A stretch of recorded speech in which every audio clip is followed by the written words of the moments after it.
વિદ્યાર્થી મિત્રો, આજે આપણે ધોરણ 10માં વિષય સામાજિક વિજ્ઞાનનું પેપર લેવાયું હતું.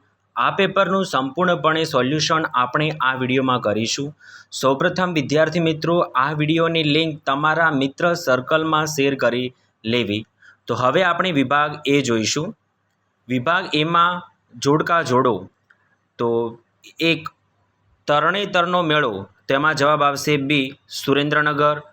પ્રશ્ન 2 મોરાઈ નૃત્ય, તો જવાબ એ આવશે બનાસકાંઠા.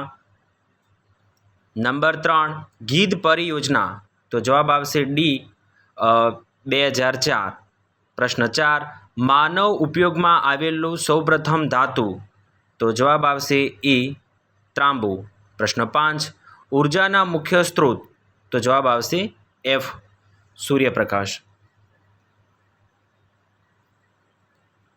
વિદ્યાર્થી મિત્રો, હવે આપણે ખરા છે કે ખોટા તે જણાવો. પ્રશ્ન નંબર 6 અર્થવેદમાં અનેક પ્રકારના કર્મકાંડો અને સંસ્કારોનું વર્ણન કરવામાં આવ્યું છે, તો આ વિધાન સાચું છે. પ્રશ્ન 7 ચોલ વંશની રાજધાની થંજાવરુમાં હતી, આ વિધાન સાચું છે. પ્રશ્ન 8 હળવા મધ્યમ ગતિના તથા ભારે વાહનો એ સામાન્ય રીતે સૌથી જમણી બાજુના લેનમાં જ વાહન ચલાવવું જોઈએ, આ વિધાન સાચું છે. નંબર 9 સબળા યોજના અન્વયે દર વર્ષે કન્યાઓને વિના મૂલ્યે સાયકલો આપવામાં આવે છે, આ વિધાન ખોટું છે. નંબર 10 બંધારણ કલમ 17 અન્વયે અસ્પૃશ્યતા નાબૂદ કરવામાં આવી છે, આ વિધાન સાચું છે. પ્રશ્ન નંબર 11થી માંડી 13 સુધીના જે પ્રશ્નો હતા એ જોડકા જોડવાના હતા. તો પ્રશ્ન નંબર 11 ઈસવીસન ખાલી જગ્યામાં વન્યજીવોને લગતો કાયદો અમલમાં આવ્યો છે, તો જવાબ આવશે 1972. પ્રશ્ન નંબર 12 વિશ્વ ધર્મ પરિષદ ખાલી જગ્યા શહેરમાં આયોજન કરવામાં આવ્યું હતું, તો જવાબ આવશે શિકાગો. પ્રશ્ન નંબર 13 ગુજરાતની કડાણા અને વાણકબોરી બહુહેતુક યોજના ખાલી જગ્યા નદી ઉપર બનાવવામાં આવેલ છે, તો જવાબ આવશે તાપી. વિદ્યાર્થી મિત્રો, હવે આપણે પ્રશ્ન નંબર 14 જોઈશું. તો ખાલી જગ્યા જળનો સૌથી વધુ ઉપયોગ સિંચાઈ માટે થાય છે, તો જવાબ આવશે તળાવ. પ્રશ્ન 15 દ્રિભુગઢથી ખાલી જગ્યાને જોડતો રેલમાર્ગ ભારતનો સૌથી લાંબો રેલમાર્ગ છે, તો કન્યાકુમારી. પ્રશ્ન નંબર 16 રાષ્ટ્રીય માનવ સંગ્રહાલય ભારતના કયા શહેરમાં આવેલું છે, તો જવાબ આવશે ડી ભોપાલ. પ્રશ્ન 17 વર્ગખંડમાં ખેત તલાવડી વિશે વિદ્યાર્થીઓની ચર્ચા દરમિયાન રજૂ થયેલું કયું વિધાન યોગ્ય છે, તો જવાબ આવશે ડી મયંક તે વૃષ્ટિ જળ સંચયની એક પદ્ધતિ છે. પ્રશ્ન 18 પૃથ્વીના કેટલા ટકા ભાગમાં પાણી છે, તો જવાબ આવશે સી 71%. હવે વિદ્યાર્થી મિત્રો, આપણે પ્રશ્ન નંબર 19માં જોઈશું. તો પ્રાથમિક ક્ષેત્રમાં નીચેનામાંથી કઈ પ્રવૃત્તિનો સમાવેશ થાય છે, તો જવાબ આવશે સી પશુપાલન. પ્રશ્ન નંબર 20 ભારે વાહન ચલાવવાનું લાયસન્સ કેટલા વર્ષની ઉંમર પૂર્ણ થયા બાદ મળી શકે, તો જવાબ આવશે સી 21. પ્રશ્ન નંબર 21 1-2 વાક્યમાં શબ્દોમાં જવાબ લખો. તો પ્રશ્ન નંબર 21માં ગુજરાતમાં સૌથી મોટું બંદર કયું છે, તો જવાબ આવશે કંડલા. પ્રશ્ન નંબર 22 પરિવહન માર્ગમાં કયું પરિવહન સૌથી ઝડપથી પરંતુ ખર્ચાળ છે, તો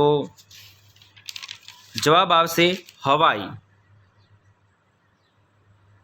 પ્રશ્ન નંબર 22માં હવાઈ જવાબ આવશે. પ્રશ્ન 23 કઈ આર્થિક પદ્ધતિને મુક્ત અર્થતંત્ર તરીકે ઓળખવામાં આવે છે, તો બજાર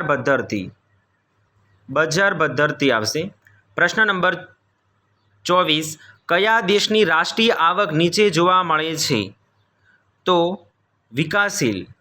જવાબ આવશે પ્રશ્ન નંબર 24માં આવશે વિકાસશીલ. તો વિદ્યાર્થી મિત્રો, હવે આપણે પ્રશ્ન નંબર આ વિભાગ એ પૂર્ણ થાય છે. હવે આપણે વિભાગ બી જોઈશું.